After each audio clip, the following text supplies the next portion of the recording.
రైటిక ఆర్థిక శాస్త్రంలో ప్రతిష్టాత్మక నోబెల్ పురస్కారం ఈ ఏడాదికి ముగ్గురుకు దక్కింది. జోయెల్ మోకిర్, ఫిలిప్ అఘియాన్, పీటర్ హోవిటెలను ఎంపిక చేసింది రాయల్ స్వీడిష్ అకాడమీ. ఆవిష్కరణల ఆధారిత ఆర్థిక వృద్ధిపై పరిశోధనలకు గాను ఎంపిక చేసినట్లు తెలిపింది.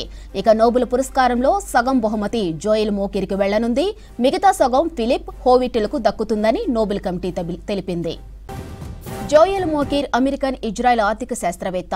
నార్త్ వెస్టర్న్ యూనివర్సిటీలో ప్రొఫెసర్గా పనిచేస్తున్నారు. ఆవిష్కరణలు సాంకేతిక పురోగతి ఆర్థిక వృద్ధిని ఎలా ప్రభావితం చేస్తాయో రీసెర్చ్ చేశారు. ఇక ఫిలిప్ అఘియన్ ఫ్రెంచ్, బ్రిటిష్ ఆర్థికవేత్త, కాలిఫోర్నియా ఇన్స్టిట్యూట్ ఆఫ్ టెక్నాలజీలో ప్రొఫెసర్గా పనిచేస్తున్నారు. ఆవిష్కరణలు పోటీ, వృద్ధి మధ్య సంబంధాన్ని ఉదాహరణలతో వివరించారు. మరో శాస్త్రవేత్త పీటర్ హోయిట్ కెనడియన్ ఆర్థికవేత్త.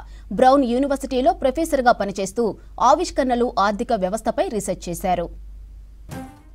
2025 ఏడాదికి గాను వైద్య విభాగంతో ప్రారంభమైన నోబెల్ పురస్కారాల ప్రకటన ముగిసింది.